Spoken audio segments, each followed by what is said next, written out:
일립틱 필터입니다. 자, 일립틱 필터의 그 함수 이름은 ELLIP입니다. 여기 들어가는 파라미터는요, 그 앞에 나왔던 쉐비셰프 걸 이제 1형과 2형을 두 개 섞어서 생각하시면 됩니다. N은 당연히 차수일 거고요. 자, RP는 패스밴드 리플이죠. 통과대역의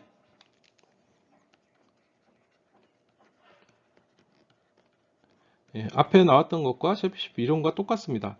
그 다음에 RS는요, RS는 정지대역 감쇄량입니다. 네.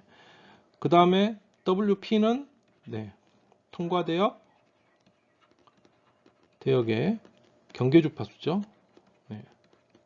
그러니까 앞에 나왔었던 그 쉐비셰프 1형과 2형의 파라미터를 두 개 섞었다라고 생각하시면 되겠고요.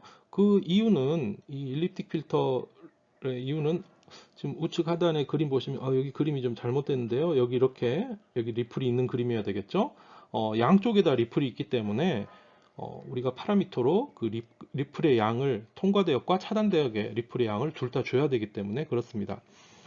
자, 설계 함수 보시면 먼저 필터 개수, 필터 차수, RP, RS, WP 그리고 F타입 뭐 이렇게 되겠습니다. 자, 설계한 걸 보시면요. 자, 6차 일립틱 필터고 샘플링 주파수와 차단 주파수는 앞과 동일합니다. 자, 패스밴드 리플은 1.5dB를 줄 거고 정지대역 감쇄량은 40dB를 줄 겁니다. 그리고 프로그램 N은 6, FS는 2000 앞과 동일하죠. 그리고 RP와 RS를 이렇게 줬습니다. RP는 1.5, RS는 40인데 이렇게 두 줄에다가 써도 됩니까? 네, 두 줄에 써도 됩니다. 매트랩이나 옥타브에서는 두 줄이 아니죠. 이렇게 한 줄로 두 줄에 써야 될 것을 이렇게 세미콜론만 잘 써주면은 한 줄에 몰아서 써도 상관이 없습니다. 그리고 WP는 400 앞과 동일하고요. 그리고 1립이라는 함수로 이렇게 적절한 파라미터를 입력으로 줬습니다. 자, 나머지는 그림 그리는 부분 앞과 동일합니다. 자, 결과를 보시죠. 네, 결과입니다. 리플을 먼저 보시면 통과대역에 리플이 있는 걸 알 수 있고요. 그리고 차단대역에도 40dB 감쇄한 후에 리플이 있는 것을 알 수 있습니다. 위상 그래프 보시면 네, 굉장히 복잡하죠. 울퉁불퉁하고 네, 버터스보다 훨씬 복잡하고 그 쉐비셰프 1형이나 2형보다도 복잡한 걸 알 수 있습니다. 자, 폴제로 플롯 같은 경우 보면은 폴이 역시 6개가 다 네, 6개가 다 단위원 안에 있어서 안정한 시스템이다 라는 것을 알 수가 있습니다. 네, 그런데 여기서 제가 하나 지적하고 넘어가야 될 부분이 지금 이 폴이 단위원 바깥에 있으면 만약에 폴이 이렇게 바깥쪽으로 가면은 이건 안 되는 거죠. 이건 불안정한 시스템이 되는 거라서 이거 사용할 수가 없거든요. 자, 그런데 여기 있는 폴 한번 보십시오. 단위원 거의 붙어 있거든요. 단위원에요. 네. 자, 이렇게 단위원에 붙어 있는 경우에 어떤 문제가 생길 수 있냐면은 이게 그 이론적으로는 잘 설계가 돼서 괜찮은데 이런 폴들이 만약에 아까 말한 그 유한한 단어 길이 효과 뭐 이런 것들 때문에 이 폴의 위치가 그 이제 근사화 될 수가 있거든요. 조금 달라질 수가 있거든요. 왜냐하면 끝자리 소수점 이하 끝자리를 잘라버렸기 때문에 그것 때문에 이 폴이 정확하게 이 자리가 아니라 뭐 안으로 더 들어올 수 있고 이 바깥으로 좀 더 갈 수도 있어요. 안으로 들어오는 건 상관없는데 만약에 이게 단위원 바깥의 방향으로 그런 그 소수점 잘린 것 때문에 움직여 버렸다. 그렇다면은 이것은 조금 불안정해질 수가 있는 그런 상황이 될 수도 있는 것이죠. 네, 그래서 요런 것은 이렇게 그 단위원에 바짝 붙어 있는 저런 그 폴들은 조금 위험하다. 잘 우리가 생각하고 어, 그 설계 시에 잘 검토를 해야 된다라고 이제 말씀드릴 수가 있겠습니다. 자, 네 개의 그 필터를 한번 그 한 화면에 놓고 비교를 좀 해보겠습니다. 그러면 진폭응답과 위상응답 그리고 이제 군지연을 한번 보겠습니다. 군지연은 이제 위상 응답에서 실제 지연 시간을 우리가 이제 추출을 한 건데요. 우선 진폭응답부터 보죠. 첫 번째 줄입니다. 첫 번째 라인을 보면 진폭응답 어떤 게 가장 급경사로 감소하는지 한번 보시죠. 가장 급경사는 일립틱 필터입니다. 여기 1등이죠. 그리고 그 다음에 감소, 그 다음 것이 뭘까요? 그 다음 게 뭐 요건가요? 2등, 3등, 네, 뭐 이게 4등 이렇게 되겠습니다. 그리고 그래서 이제 일립틱 필터 가장 좋긴 좋은데 그럼 나쁜 점 한번 찾아보죠.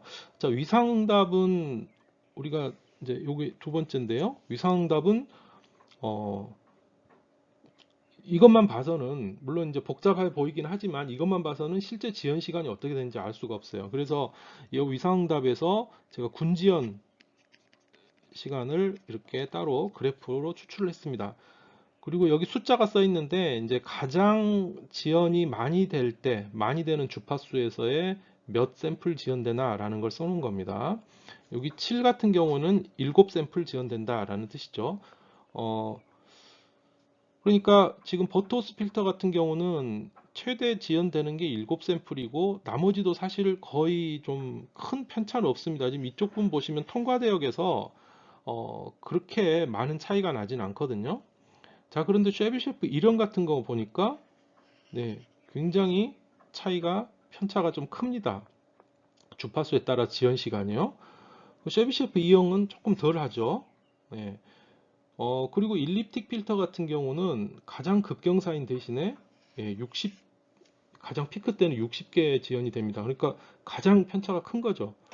그러니까 진폭응답의 입장에서 가장 급경사로 감소하는 것은 일립틱 필터가 가장 좋지만 반대로 여기 위상적인 측면에서 봤을 때는 일립틱 필터가 가장 좋지 않다.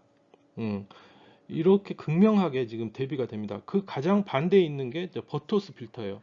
진폭의 입장에서는 가장 좋지 않다라고 X표 치긴 좀 그러는데요. 근데 위상의 측면에서는 가장 또 좋다. 이렇게 생각할 수가 있겠습니다. 그래서 이 네 가지 필터는 사실 뭐 어떤 게 좋아서 무조건 이걸 써야 된다. 그건 없어요. 그러니까 내가 위상 응답을 얼마나 허용할 수 있느냐, 또 진폭 응답을 어느 정도 경사가 필요한가, 자, 이런 그 요구 사항에 따라서 이 넷 중에 하나에 가장 적절한 그런 필터를 선택해서 설계하고 사용하면 되겠습니다. 네. 자, 리얼라이제이션입니다. 리얼라이제이션은 이제 필터 설계가 다 끝났어요. 필터 식이 구해졌을 때 그 식을 가지고 블록 다이어그램을 그리는 그런 과정이 되겠습니다. 자, 우리 설계 단계에서 네 번째죠. 리얼라이제이션 하는 부분입니다. 자, IIR 필터의 경우에는 리얼라이제이션 구조가 크게 네 가지가 있습니다. 자, 직접형 1형, 그 다음에 직접형 2형, 그 다음에 직렬형, 병렬형이 있습니다. 뭐 이거 이외에도 이제 몇 가지 유형이 더 있는데요. 가장 대표적으로 이렇게 네 가지에 대해서 알아보겠습니다. 자, 왜 같은 식인데 그 같은 식을 리얼라이제이션이라는 걸 하면서 다른 블록 다이어그램으로 그리느냐? 각 구조의 차이점에 대해서 알아보면요. 이 넷 중에 어떤 형을 쓰느냐에 따라서 실제로 구현할 때 필요한 소자의 수가 달라질 수가 있습니다. 즉 하드웨어로 따진다면은 소자의 수가 달라지는 것이고요. 이걸 프로그램 소프트웨어로 구현한다 그러면 그 어떤 구조 쓰느냐에 따라서 이 실행 속도가 빨라질 수 있습니다. 그러니까 빨라진다기보다 달라지는 거죠. 어떤 구조를 썼을 때는 더 빨리 연산을 적게 하니까 어, 더 적은 연산 때문에 실행 속도가 빨라지고 다른 건 그렇지 않고, 그 다음에 또 중요한 게 있습니다. 이 유한 단어 길이 효과, IIR 필터에서는 이 효과가 크다 그랬죠. 근데 그 영향도 달라져요. 어떤 구조를 쓰느냐에 따라서 영향이 달라집니다. 그러니까 예를 들어 직접형 같은 경우는 좀 영향이 크고요. 직렬형이나 병렬형은 그 영향이 적습니다. 자, 그래서 이런 문제 때문에 이 리얼라이제이션을 우리가 하게 됩니다. 자, 이 리얼라이제이션에 사용되는 그 기본 블록 구조를 보겠습니다. 이렇게 반으로 좀 나눠서 자, 왼쪽 것부터 먼저 보겠습니다. 자, 이렇게 네모 박스 안에 z-1이라고 쓴 것은 xn이 들어갔을 때 xn-1이 되는, 그러니까 지연, 한 타임 지연시키는 지연소자를 의미를 합니다. 자, 이걸 이렇게 네모로 명확하게 그리기도 하고요. 좀 더 간략하게 표기하는 것은 이렇게 오른쪽처럼 네, Z 화살표를 가운데 그리고 이걸 Z-1 이렇게 위에다가 써주는 이런 식으로 쓰기도 합니다. 둘 다 어떤 걸 써도 상관이 없습니다. 자, 두 번째 더하기 블록 보시겠습니다. x1과 x2를 더하는, 네, 뭐 아주 직관적이죠. 네, 이게 더하는 블록이고요. 이걸 또 뭐 간단하게 표시하는 방법, 네, 이렇게 x1과 x2를 그냥 동그라미만 쳐놓습니다. 그럼 이건 그냥 더하는 거다라고 생각하면 되겠고요. 그 다음 세 번째는 어떤 상수가 곱해지는 겁니다. 자, xn에 이렇게 화살표를 가운데 놓고 a라고 쓰면 이건 xn에다가 a배가 되는 거다. 이런 의미가 되겠습니다. 자, 이건 간략 버전이 없습니다. 이건 똑같습니다. 예. 자, 우측에 있는 이 간략 버전에서 이 위에 숫자 a가 써 있느냐, 위에 z-1이 써 있느냐, 요거에 따라서 지연 블록이냐, 아니면 곱셈이 아니라 뭐 이득이라고 할까요? 이득 블록이냐 하는 게 차이가 납니다. 그래서 반드시 우측 걸 쓸 때는 화살표 위에 명기를 해줘야 됩니다. z-1이라고 쓸지 아니면 어떤 숫자를 쓸지요. 이것만 아시면 되겠습니다. 자, 직접형 일형입니다. 직접형 일형은 아주 뭐 간단해요. 식이 이렇게 주어졌을 때 이 식을 그대로 표현했다고 보시면 되겠습니다. 자, 아래 그림을 바로 보시죠. 자, xn이 들어갑니다. 그리고 거기 b0가 곱해집니다. 그렇다면 곱한 후에는 b0 xn이라는 신호가 될 겁니다.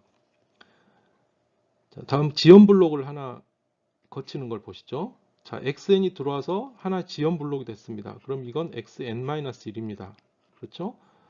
xn-1에 b1이 곱해졌습니다. 그러니까 이 자리는 b1 x의 n-1이 될 겁니다. 이런 식으로 여기는 x의 n-2가 될 거고 거기에 b2가 곱해지면 b2 x의 n-2가 되고 이런 식이죠. 그것들이 지금 보면 다 더하기가 됐습니다. 그러면 여기를 전체를 통과해서 나온 바로 이 부분, 이 부분을 우리가 A라고 한다면 이 A라는 부분에서의 신호는 바로 이거 다 더한 거. 요게 지금 A라는 부분에서 신호 값이 되겠죠. 아주 간단합니다. 지금 우측도 보시죠. 우측 보면은 여기가yn이거든요. yn인데 그걸 z-1을 통과하면 yn-1. 또 여기 뭐 yn- 이런 식으로 되겠죠. yn-1을 마이너스 a1과 곱합니다. 그러면 이 부분은 여기는 마이너스 a1 y의 n-1이 되겠죠. 뭐 그런 식으로 그 하나 아래 단계는 a의 마이너스 2 y의 n-2가 될 거고 이런 식으로 하나씩 내려가면서 곱셈이 될 겁니다. 그럼 여기 여기가 다 계산이 되면 그게 뭐냐? 바로 요 윗줄 요 계산이 되겠죠. 그래서 이 밑에 그림은 그냥 위에 있는 식을요 그냥 그대로 그려놓은 겁니다. 그래서 이거 여러분 한 번만 그려보면은 이게 이렇게 그렸구나 쉽게 알 수가 있습니다. 이거 반드시 꼭 그려보기 바랍니다. 자, 방금 게 직접형 일형이에요. 왜냐하면 식을 그냥 그대로 그림을 그렸으니까요. 근데 직접형 이형이 있습니다. 이형이 뭐냐면 이게 직접형 일형 그림이거든요. 일형 그림인데 일형 그림에서 이 부분하고 이 부분을 서로 위치를 바꿨어요. 바로 이겁니다. 위치 바꾼 겁니다. 바꿔도 상관없어요. 왜냐하면 이건 리니어 시스템이기 때문에 리니어 시스템은 위치를 바꿔도 결과는 똑같습니다. 자, 이렇게 해놓고 보니까 이 가운데 부분을 한번 보세요. 여기 가운데 부분이 여기 신호가 이렇게 흘러가고 이렇게 흘러가는데 가는 길이 똑같아요. 이렇게 Z-1승 거치고 그러니까 이 부분이 공통으로 우리가 생각할 수 있거든요. 그럼 굳이 두 개를 할 필요가 없다. 이렇게 가운데 공통된 부분을 이렇게 하나로 묶자. 이렇게 만든 게 직접형 이형이에요. 직접형 이형은 지금 뭐가 좋은 거냐면 지연기의 수가 2분의 1로 감소할 수가 있죠. 만약에 직접형 일형에서 지연기가 여기 5개 이렇게 있었다면 10개가 필요하잖아요. 10개가 필요한데 만약에 직접형 이형으로 하게 되면은 5개 됐던 게 이쪽에서 그냥 한 가운데 5개만 쓰면 된다는 것이죠. 그래서 지연기의 수가 감소할 수 있다. 그래서 좀 더 효율적이다. 직접형 이형을 그래서 사용을 하는 겁니다. 네, 방금 말씀드렸듯이 이 직접형 이형, 이 직접형 일형의 좌우를 바꾸고 공통된 부분을 하나로 합친 형태입니다. 그래서 이건 지연 블록의 수를 줄일 수 있어서 직접형 1보다 효율적인 구조라고 할 수가 있겠습니다. 자, 이 직접형 이형을 우리가 많이 쓸 건데요. 이게 사실 기계적으로 좀 생각할 수도 있거든요. 개수를 한번 보세요. 우선 X쪽 보시면요. B0, B1 하고 BM까지잖아요. 그 개수들을 이렇게 위에서부터 써주면 됩니다. B0, B1, BM, BM- 이런 식으로요. 그렇죠? 그리고 여기 Y쪽도 보면요. 마이너스 Y1, 마이너스 Y2잖아요. 이거 그대로 써주면 돼요. 여기 마이너스 Y1, 마이너스 이거 이렇게. 예, 순서대로. 뭐 간단하죠. 화살표 방향만 잘 생각해주면 됩니다. 그러니까 이 구조가 아주 간단한 거예요. 이쪽은 여기다가 이렇게 순서대로 써주고 이쪽은 개수만 이렇게 순서대로 써주고 예, 끝입니다. 네. 자, 그럼 예제로 한번 그 간단한 식 한번 그려보겠습니다. 자, y에는 자 마이너스 0.5, 마이너스 0.76 이게 이제 a1이죠. a1, a2 이런 식으로 a3 뭐 이렇게 되는 거고요. 여기 이제 b0, 이게 이제 b1 이렇게 된 겁니다. 자, 이걸 전달함수로 나타내면 이렇게 됩니다. 자, 이걸 그려보겠습니다. 자, 이 식을 먼저 요게 주어진 식인데요. 요걸 이렇게 y는 해가지고 이렇게 넘겼습니다. 그래서 요 부분이 y 부분에 그러니까 a에 대한 개수들이 해당되는 거고요. 이쪽이 이제 b 부분에 대한 개수들이 해당이 되는 거죠. 자, 직접형 일형으로 그린 그림입니다. 직접형 일형 쪽 보시죠. 자, 여기 이제 그림을 Z-1승이라 좀 간략화 표현을 썼는데요. 이 부분을 그린 게 바로 여기입니다. 자, 여기가 xn이니까 여기 xn-1이 되겠죠? 네. 그리고 xn-1에 0.875가 곱해지고 그게 xn과 더해졌다. 그러니까 여기가 xn이고 여기는 0.875의 xn-1이죠. 그게 더해진 겁니다. 그게 바로 뭡니까? 그게 이거잖아요. 예. 이런 식으로 그린 겁니다. 자, 다음은 좀 지우고 하겠습니다. 네. 다음은 여기 A 부분 바로 이 자리입니다. 네. 여기 0.5, 마이너스 0.76, 0.63 화살표 방향만 보세요. Y쪽은 화살표 방향이 이쪽으로 가고 있습니다. 네. 요거는 이제 직접형 2형으로 만든 것은 오른쪽에 있는 그림입니다. X 부분, 이번에 X 부분이 우측으로 왔죠. 그래서 여기 1, 0.875 그렇죠? 그리고 A에 해당되는 부분 바로 이 부분 여기 개수 순서대로 써주면 됩니다. 여기 위에는 Y쪽은 먼저 1부터 시작해야 돼요. 항상 1부터 시작을 하고 여기 1이라고 써줘도 좋습니다. 안 써줘도 되고요. 써주는 게 좀 더 명확한데 예, 안 썼네요.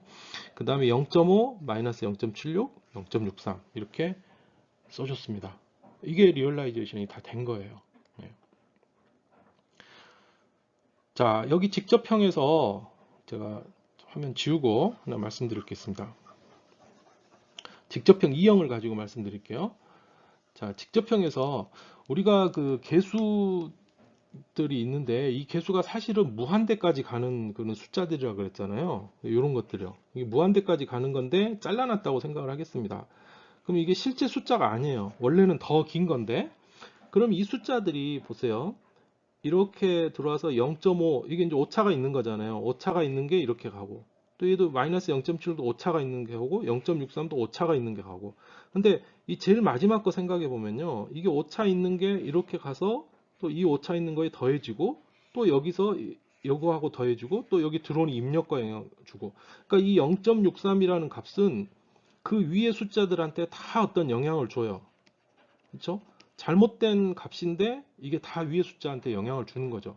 근데 반면에 어, 가운데 있는 0.76, 얘 같은 경우는 이거하고 요거 두 개한테만 영향을 주고요. 뭐 꼭 그런 건 아니지만 개념적으로 그렇다는 겁니다.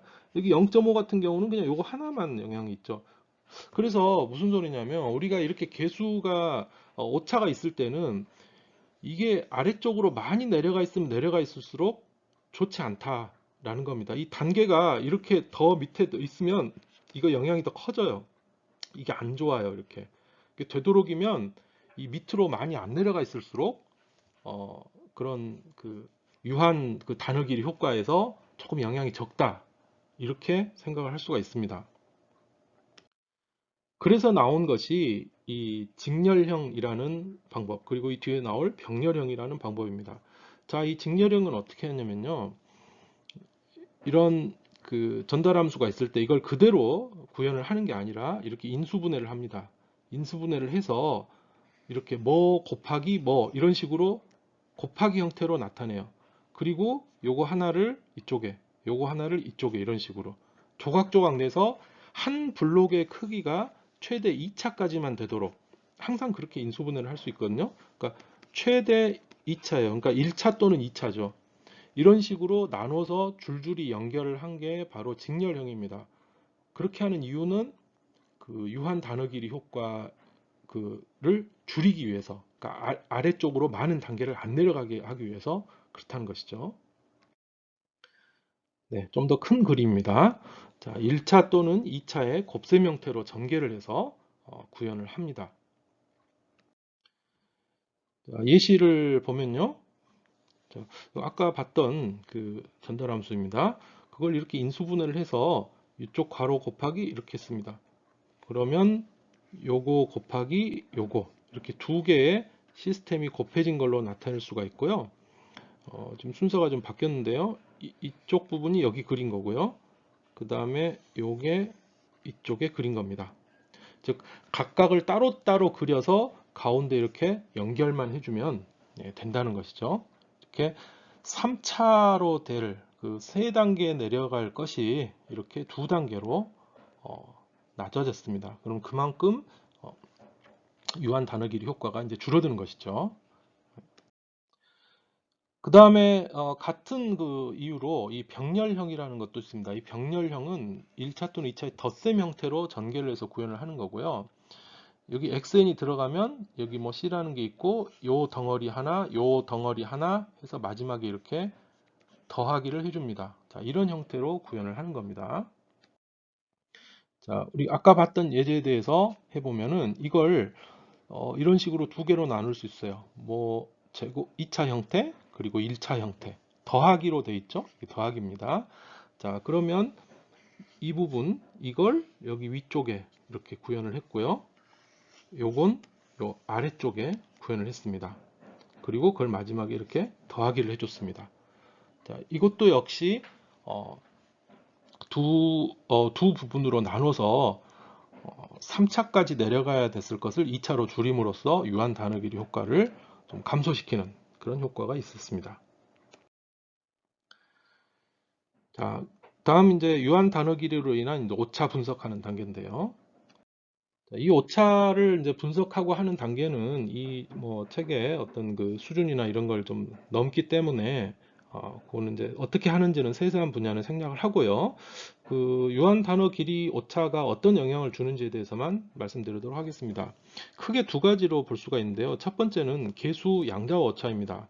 자, 이것은 뭐냐면요. 개수 값의 워드랭스, 그러니까 단어 길이가 보통 뭐 16비트나 32비트로 우리가 저장을 하게 되죠. 그게 이제 제한되기 때문에 생기는 오차입니다. 자, 예를 들어서 A1이 뭐 굉장히 깁니다. 뭐 999하고 이 뒤에 더 있겠죠. 자, 이걸 내가 여기 소수점이 한 네 자리에서만 잘랐다. 이렇게.